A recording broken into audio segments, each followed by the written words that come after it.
Quer saber quantas caixinhas o novo filme do Homem-Aranha merece?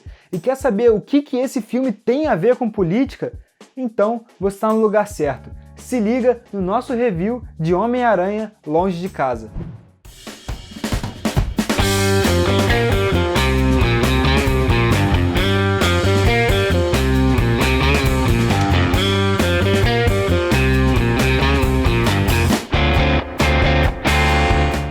Oi, tudo bom com você? Eu sou o Marcos e sejam bem-vindos a mais um programa da Caixa. Hoje a gente vai falar, criticar, julgar, analisar, revisar o que você quiser Homem-Aranha Longe de Casa. Se você está aqui para ver os comentários sobre cenas pós-créditos e spoiler, isso está tudo lá no final do vídeo, então pode ir lá assistir. Mas se você quer só assistir um review sem spoiler, pode ficar tranquilo que a gente vai avisar quando tiver spoiler. Homem-Aranha Longe de Casa é um filme que vem na esteira dos acontecimentos de Vingadores Ultimato e nos apresenta um mundo onde os Vingadores não existem mais. Mas pior do que isso, é um mundo onde o Homem de Ferro não existe mais. E o filme explora justamente essa relação do Peter Parker com o Tony Stark, quer dizer, com a ausência do Tony Stark. E para mim, essa ausência do Tony Stark é justamente o motivo pelo qual o filme funciona tão bem, porque afinal de contas, Peter Parker é um personagem que, por conceito, ele lida com a dor e com as perdas, com o luto, ele está permeado por esses sentimentos. Desde o início da sua história, ele perdeu o tio Ben, depois a Gwen Stacy, e ao longo dos anos ele perdeu incontáveis amigos e inimigos. Então é um personagem que sabe lidar com esses sentimentos de luto, de dor, e que cresce em episódios como esses, que ele percebe que ele precisa assumir a responsabilidade de se tornar o herói que ele deveria ser. E na minha humilde opinião, esse é um filme que explora muito mais, que desenvolve muito mais o lado Peter Parker do que o lado Homem-Aranha. É um filme que entende que o Peter é um adolescente. Ele sabe que viver a adolescência é um drama, é um desafogo sem fim. Então o Peter tem lá as vontades dele, tem as ambições dele como adolescente, ele tem as relações que ele quer ter como adolescente, e ser o Homem-Aranha é uma responsabilidade que atrapalha ele, vamos dizer assim. Ser o herói que está destinado a ser, atrapalha ele justamente para ser quem ele quer ser, que é só um adolescente normal. Isso é 100% Peter Parker. Mas isso não quer dizer que ele não explora o Homem-Aranha, porque tem duas cenas de ação que são, meu amigo, são primorosas, são cenas maravilhosas e que todo mundo deveria lembrar pro resto da vida. São cenas incríveis de luta que a gente vai tratar um pouquinho mais pra frente, talvez até com spoiler. Mas fora isso, é um filme que é extremamente divertido. O diretor do longa, o Jon Watts, ele disse que bebeu muito da fonte daqueles filmes americanos de férias de verão que por aqui ficaram conhecidos como filmes de sessão da tarde. Ele trouxe vários elementos divertidos de comédia desses filmes para dentro de Longe de Casa. Isso está presente no tom leve, no timing das piadas, nas brincadeiras, em um filme que é muito melhor para mim, mais uma vez, na minha humilde opinião, é um filme que para mim é muito melhor que o seu antecessor, o De Volta ao Lar. Mas, falando da série como um todo, é uma série que me agrada demais. Talvez até mais do que a série lá do Sam Raimi, da primeira trilogia do Homem-Aranha. Porque ele tem muito mais esse lado do Peter humano, e ele sabe explorar também o Homem-Aranha, mas é um filme que ele tem no pano de fundo, ele tem na história dele, o elemento de grandes poderes vem grandes responsabilidades. E ele não precisa te falar isso, né? Nos elementos que ele constrói no roteiro, esse conceito, que é um conceito vital para o Homem-Aranha, está presente, isso tudo permeia a história e vai construindo o herói que ele é destinado a ser, que é a cara do novo MCU, como o Homem de Ferro foi antes dele. So nice to finally meet you, Spider-Man. Eu vi que algumas pessoas estavam reclamando da relação, da falta de química da MJ com o Peter Parker desse filme novo. E algumas delas estavam comparando com a Gwen Stacy da Emma Stone e o Peter Parker do Andrew Garfield, o que pra mim é muita sacanagem, porque no final das contas eles eram namorados fora das telas. Então não é bem uma comparação justa, né? Na minha cabeça, a MJ e o Peter Parker desse filme ainda são novos, são adolescentes, eles estão descobrindo o amor, o relacionamento. Então isso tudo vai ser cada vez mais desenvolvido um filme depois do outro. Então é uma coisa assim, vamos dar tempo ao tempo. Mas o que eu queria falar mesmo é que esse filme do Homem-Aranha, ele poderia ser muito bem uma ode ao mistério do Jake Gyllenhaal, que pra mim, cara, é um vilão fantástico, sério. acho que a Marvel tem aquela galeria de vilões, né, que a gente sempre fala, do Thanos, o Loki, a Hela, o Killmonger. O Mistério ele entra facilmente nessa galeria, porque ele é um vilão sensacional, e eu vou falar mais dele na parte com spoilers. Mas uma coisa que eu posso falar aqui sobre ele é sobre a roupa do Mistério, porque ela é muito interessante, porque ela tem elementos dos 3 Vingadores, que a gente pode chamar assim a tríade dos Vingadores, que é o Capitão América, o Thor e o Homem de Ferro. Ele tem a tecnologia do Homem de Ferro naquela parte principal da armadura, ele tem umas bolotas, né, aquelas bolotas que o Thor tem na armadura dele também, aqui no peito e na barriga, e tem marcações aqui, e nos braços e nas pernas, naquele macacão que ele usa por baixo dessa armadura de metal, ele tem um tecido que lembra muito as escamas na armadura do Capitão América. Então é uma coisa que é muito interessante do Mistério, e a gente pode aprofundar um pouco mais no bloco com spoiler. Mas antes disso, eu tenho que dar a nota do filme. Eu acho que eu tenho que fazer isso, então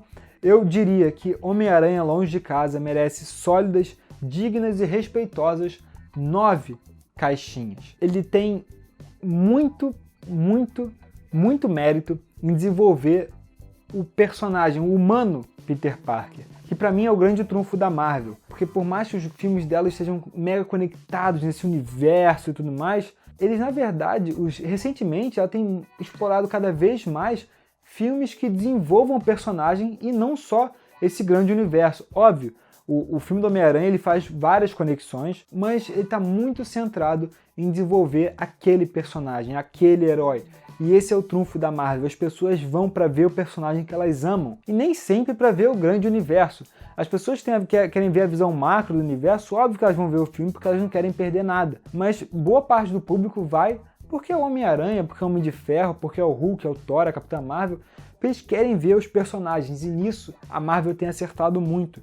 Ela tem focado cada vez mais em desenvolver os personagens e não só aquele universo e tudo mais, não dá tanta bola para isso. Então é mais um trunfo da Marvel, e é uma coisa que é mega acertada, porque você foca no produto que é aquele ser humano, aquele herói que está ali.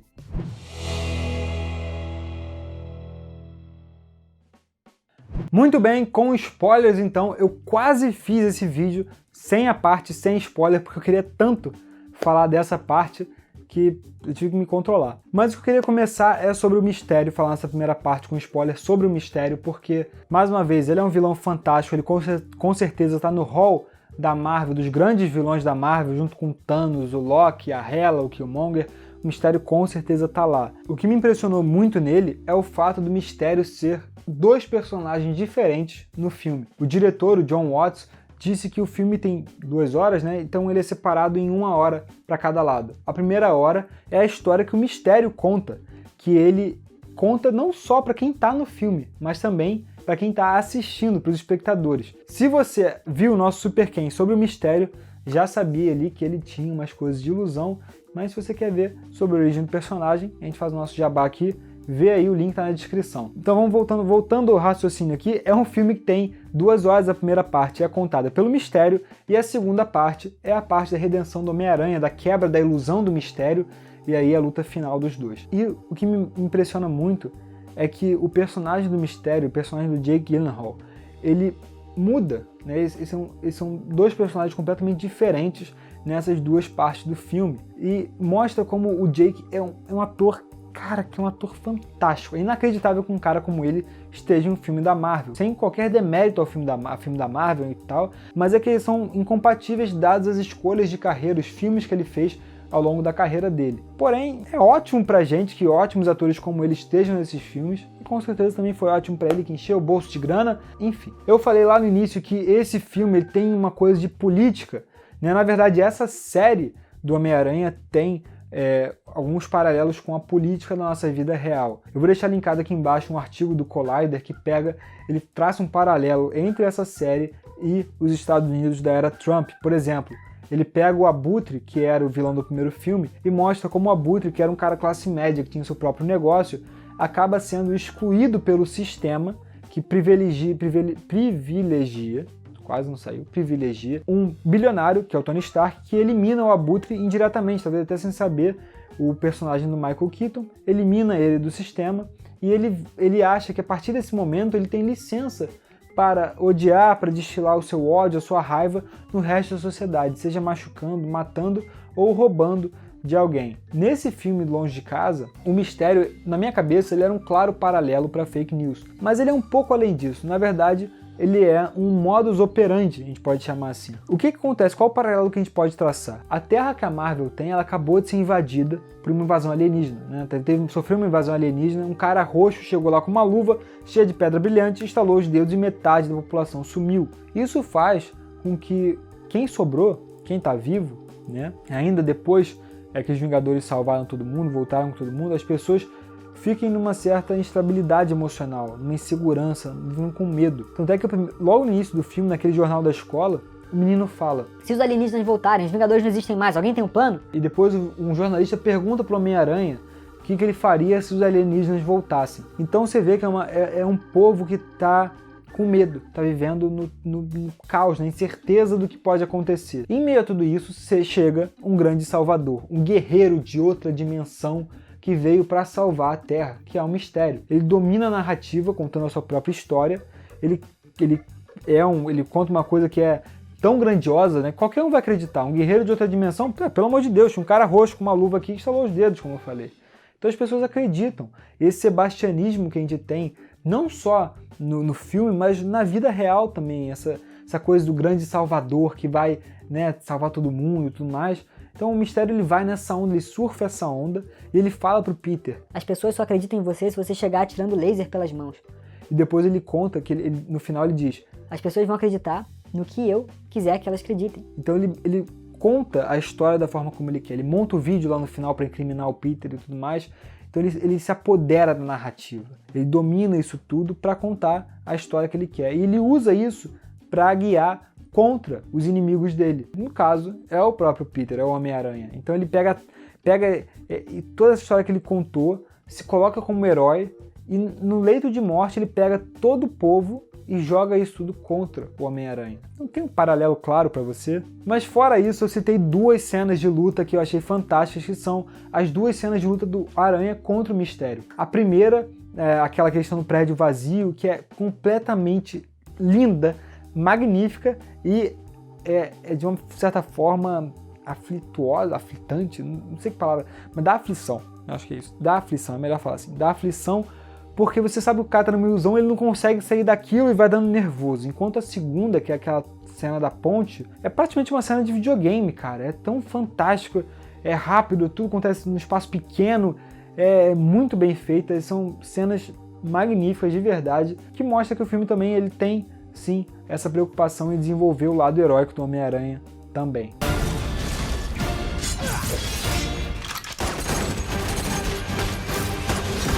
Para fechar então, a cena do filme que mais me deu alegria foi ver o J.K. Simmons de volta como JJJ. Cara, o J.K. Simmons eu acho que ele é um ator que ele foi geneticamente criado para esse papel. Um dos poucos atores que a gente pode dizer isso, mas ele foi geneticamente criado para o papel do editor-chefe do Clarim Diário. A volta dele, por sinal, também é mais um paralelo com o mundo político de hoje em dia, que é um cara que fala alto, que brada, que, né, de certa forma estimula fake news, que é um paralelo também bem claro com o Alex Jones, que tinha aquele Infowars lá, que também era pró-Trump, isso tudo tá no artigo do Collider, eu recomendo realmente que você leia. Se você lê bem inglês, se você não lê bem inglês, se você quer se desafiar, cara, lê o artigo que é muito legal, é muito interessante, tá linkado aqui embaixo. Gostei pra caraca do J.K. Simmons. Outra coisa que eu gostei também foi, óbvio, a identidade do Homem-Aranha ser revelada. Isso acontece nos quadrinhos toda hora. Sempre tem um inimigo, um aliado que soma 2 mais 2 ali e vê, ih, caraca, o Peter é o Homem-Aranha. É verdade, faz sentido. Aí começa a ver tudo pra trás, realmente ele é o Homem-Aranha. Né? Então, isso sempre acontece, ele sempre consegue dar uma volta nisso tudo e consertar tudo. E já aconteceu no Guerra Civil, dele, estimulado pelo Tony Stark, ele tirar a máscara e revelar a própria identidade. É óbvio que deu super errado, os vilões foram atrás da Tia May, quase mataram a véia, e aí ele teve que pedir pro Doutor Estranho, se eu não estou enganado, o Doutor Estranho voltar atrás e fazer com que todo mundo esquecesse que ele era o Homem-Aranha. Então, assim, tem N possibilidades que a Marvel pode explorar a partir daí no futuro, e a gente vai tratar disso em outro filme em outro vídeo. Eu fiquei meio com medo porque fez um barulho aqui atrás, eu achei que eu ia morrer. Mas a gente vai falar disso no próximo vídeo com certeza, tá? Fora isso, tem alguns easter eggs do Homem Hídrico. O Flash Thompson fala o nome do Morris Bench, que é o nome do Homem Hídrico, quando eles estão explorando, quando eles estão pesquisando sobre o elemental de água que aparece na Itália. E quando o Peter está vendo os filmes no avião, ele vê o filme do Pantera Negra, o filme do Tony Stark, e tem uma série chamada Nova, que é apresentada pelo Dr. Eric Selvig, que é aquele cientista que é amigo do Thor, e que tem um título que, na verdade, faz uma referência a um herói dos quadrinhos que provavelmente vai aparecer em Guardiões da Galáxia 3, que é o Nova. Então é mais aí só um indício do que a Marvel está se preparando para fazer. E por fim, mas não menos importante, a gente precisava falar que acertamos, de novo. Nick Fury era sim um Skrull, mas quando isso aconteceu? O meu chute é que rolou entre Vingadores 1 e 2. Afinal, tinha a cena da torrada lá, que ele corta a torrada diferente, como a gente falou nesse vídeo aqui, que está linkado aqui na descrição, na mente de Abilo, então está linkado aqui na descrição também, você pode ir lá assistir. E além disso, eu imagino que depois da invasão Chitauri, o Nick tenha começado a ficar meio... Cara, eu preciso fazer alguma coisa lá em cima para proteger a gente lá de cima. Ele já tinha contato com a Capitã Marvel, com os Skrulls, então não era nada impossível. Enfim, a gente vai falar tudo isso sobre o que vai ser daqui para frente do universo Marvel pós esses eventos que o Homem-Aranha Longe de Casa mostrou. Então se inscreve no canal e ativa o sininho para não perder nenhuma novidade. Curte esse vídeo aqui, deixa um comentário, eu quero saber o que você achou do filme. O que você achou? Quantas caixinhas você acha que merece? Você discorda de mim? Acha que merece mais ou menos? Fala aí embaixo, vamos conversar. Compartilha, presente a caixa para um amigo seu. A gente se vê no próximo vídeo. Muito obrigado pela sua companhia. Beijo no seu coração. Até a próxima. Valeu. Tchau.